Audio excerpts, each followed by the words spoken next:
I'm very excited to be able to welcome Maayan Aviv, the Executive Director and CEO of American Friends of Natal, along with Kim O'Mara, Director of Outreach at Natal, and have this opportunity to share some of the vital work that this organization does in the land of Israel. And before I invite Maayan to join me on the bima, let me tell you just a little bit about her.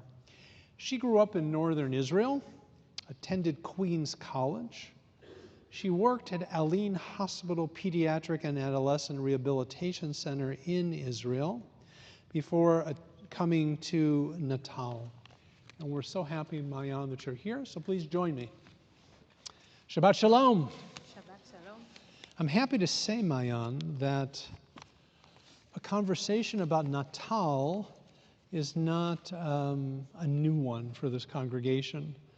We've been speaking about Natal for a long, long time, and we're very proud of our connections to Natal and the work that you are doing. So we want to welcome you to Ashe Emet for the first time. Though we have guests here today who may not be familiar with this organization, so maybe you could tell us just a little bit about it. First of all, thank you, everyone. I'll hold it up.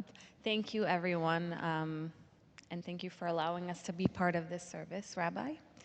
Natal was founded 26 years ago by Jude Yovel Rekanati, herself an art therapist, and she was addressing a need in Israel with veterans from the Yom Kippur War, so 50 years ago, who were coping with PTSD and had nowhere to turn to. And so Natal was founded with a helpline that people could call, anonymously or not, and have someone to speak to. This helpline evolved into a full circle of services, allowing both veterans and civilians to call our help center, our helpline, and either be referred for further services or create a relationship, maintain a relationship with the volunteer that is answering the calls.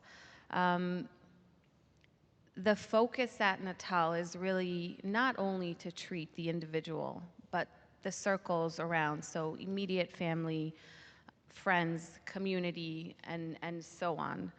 And it's sad to say that nobody knew who and what Natal was. Very few, I will say, because you made sure your community would know. Very few people knew about Natal before October 7th, because people don't walk out of their house with a broken heart. It's not something that you see. It's an invisible wound. And October 7th brought this realization that there is such a thing as national trauma, and it extends beyond the borders of Israel. One of the things that I'm most proud of in our work with Natal is the fact that we've been able to bring the work of Natal here to the city of Chicago. Pastor Chris Harris and the Bright Star community have created a center to deal with trauma. And the connection to Israel and to Natal is really very profound because, gosh, it was about 10 years ago now, maybe 12, that we helped arrange to bring people from Natal to train pastors on the south side of Chicago to deal with the trauma of gun violence and all kinds of, and domestic violence in the Black community. And it has been remarkable. And you got to visit that center for the first time this past week. What was that like for you?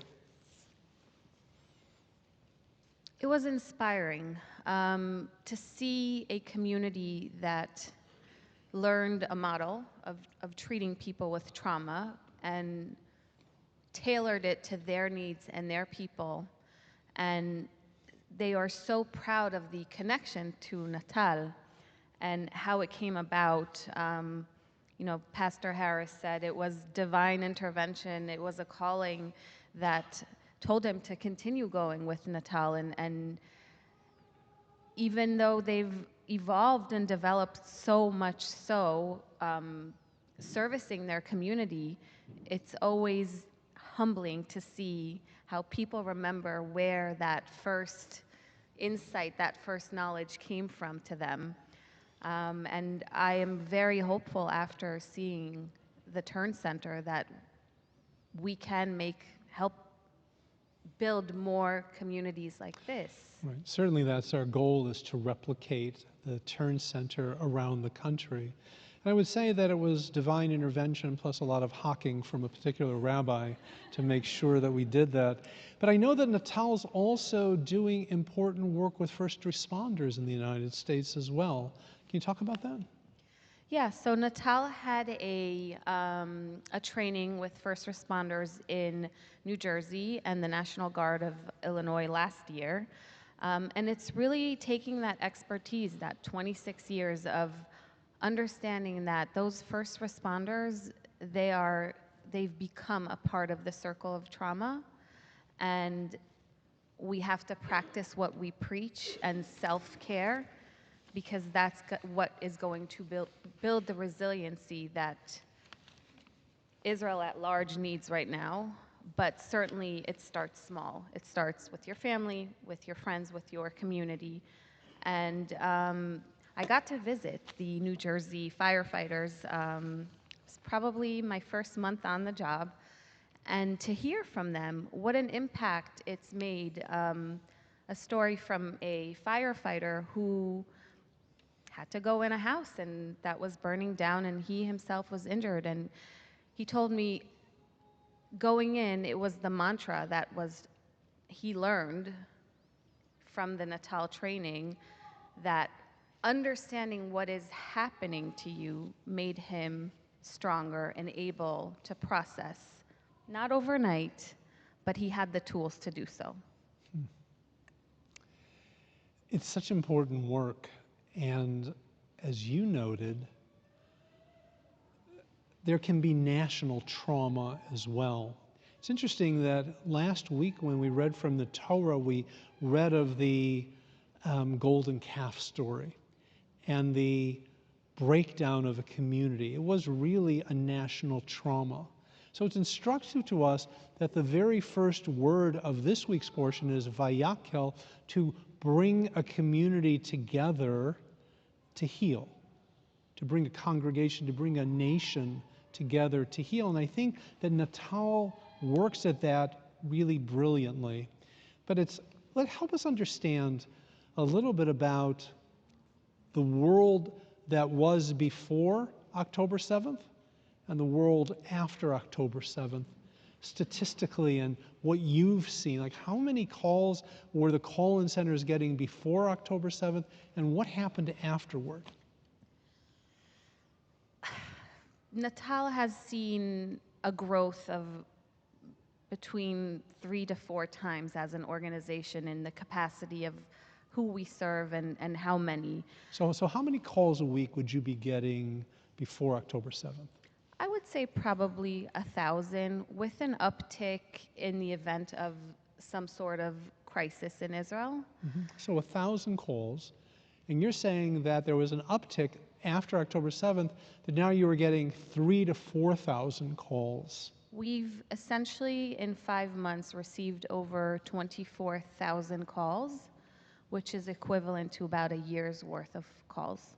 And some of those calls come from children whose mothers are so traumatized by the fact that the father is serving in Gaza, and their world has been turned upside down, that the children are calling because the mother can't get out of bed to make breakfast for their children.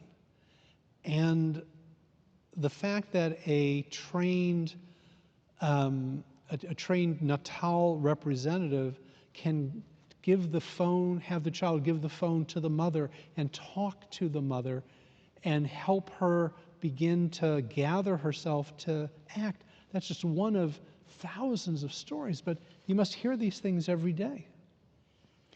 Yes, we were fortunate to spend the week with some of our leadership from Israel who came here for training, and we were so inspired by them. Some of the stories we heard are, um, a wife calling saying, I've gotten the routine down with my husband away in reserve in Miluim, and now he's coming home for a few hours and it's gonna disrupt this new routine. What do I do?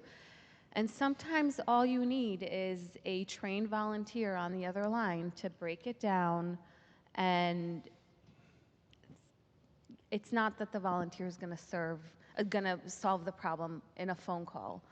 But the fact that you have someone trained to listen to you and help you break it down into pieces that you can process and make an action plan is one of the things that highlights Natal's helpline, that there is someone on the other line. We should note that Natal's work goes beyond this remarkable call-in center, that Natal is the go-to source for the people of Israel, that you help advise Magen David Adom, the Red Cross of Israel, that you also advise the IDF, the Israel Defense Forces. Could you talk about that for a moment? Yes, so right now, anyone who is in active duty, the IDF, their mental health support comes from within the IDF system. And Natal is intervening and advising the mental health officers. Many of our Natal professionals are IDF mental health officers in reserve. So there's a lot of crossover, and I think what we'll begin to see, and unfortunately we are still very much in the middle of this, not knowing what the next hour, the next day brings, but because Natal is able to reach so many organizations, Zaka, the IDF, Magen David Adom, and has become an official body that is able to coordinate all of these treatments, we will see a different language about how we grow from this. How do we evolve from this and make it better? Because there is no other way, right? We all need to persevere and find our own resiliency and embrace the community with that resiliency. My trip to Israel in November showed me a nation that was traumatized but resilient. And I think that word resiliency is such an important one. And it also speaks to the evolution of our understanding of post-traumatic stress disorder and the changing the terminology from from trauma to growth. And I wonder if you could talk about that transition in thinking. You can't undo the trauma. It happened. It's a scar. No one can see it. It's invisible. But everyone around the world certainly felt October 7th. And I mean, again, I was raised, my grandparents were Holocaust survivors, so I was raised under this notion that tomorrow's another day. And it is my job as an Israeli, as a Jew, as an American Israeli to get up and work again and start another day. And I think when you've gone through such trauma, but you are able to get the support and intervention, you can teach people from your experience, and that's the growth. You can find meaning from that trauma to what you do. And we've seen so many inspirational stories with IDF soldiers who were injured but became, athletes. And there are so many stories of growth. And Israel is proud of its startup nation and innovation. So it's hard to see that light at the end of the tunnel, and this tunnel is not really ending. But I would say my life experience has taught me that there is something to hope for at the end of that tunnel, and knowing that all over the world, and we've had such a inspiring visits with communities in Chicago, in Los Angeles, and New York, that I know that these communities, these friendships to Israel are what's going to rebuild all of this, and that's our future. One of the things that we need to underscore is how Israelis responded to October 7th. And it wasn't just in the numbers of people like Gabriel, who offered the prayer for the state of Israel, who simply returned, that more people came to the army than the army could really support. But all over the country, people were dealing with their trauma by acting, by taking care of people, by making meals, by collecting food, clothing, right? That is part of the growth process that comes after trauma. We have to acknowledge the trauma, but then what? How do we go forward? And Maayan, I'm so proud to be part of the Natal community, and it is vital work. But what really inspires me is not and it's inspiring enough just to focus on the work that Natal does in Israel, but it does life-saving work around the world. And here in Chicago, we're the beneficiaries of Natal. So on behalf of our community, I want to take this opportunity to thank you for the important work that you do, that the people of Natal do, and to know that we will continue to support you. And if you have questions for either Maayan or Kim, they're going to be in Kiddush, and so it's an opportunity for you to learn more about Natal. I would also encourage you, well, actually, let me ask you, instead of me answering my own questions. What more can we do as a community? Well, first of all, thanks to you for bringing Natal to everyone's attention here, and we are looking for these long-term friends because we understand that mental health is not a one and done. It's a long-term commitment, and we don't know what tomorrow will bring. What we are asking communities are to stay connected, learn from us, visit our website, connect to us on socials if you have them, and we find ways for people to get involved, whether it's a community walk, run, or a fundraiser, or teaching your friends. We brought some self-soothing tips, little cards that feel free to take that you can share with your friends. They're easy, they're simple, but that's the Natal approach. Everybody can find a way that is going to help them grow and feel better and help others if they wish to. One of our B'nai Mitzvah in the next few weeks is going to be our first bar bat mitzvah who is doing a Natal project for her mitzvah project. And we're hoping that more young people will do so to learn how to manage stress, to learn how to manage the many issues that young people are dealing with when they go to school or when they are managing their own lives, or how do we deal with the many messages that are coming at us all day long. And I know that it's been an education for the Israelis who came over with Natal to look at the rise of anti-Semitism in this country and the stress that Jews in America are feeling. And it really is comforting to know that Natal will be part of the solution for our community as well. So on behalf of all of us, I want to thank you and Kim for being with us, and thank the congregation for giving us this time to listen to the important work of Natal. Thank you.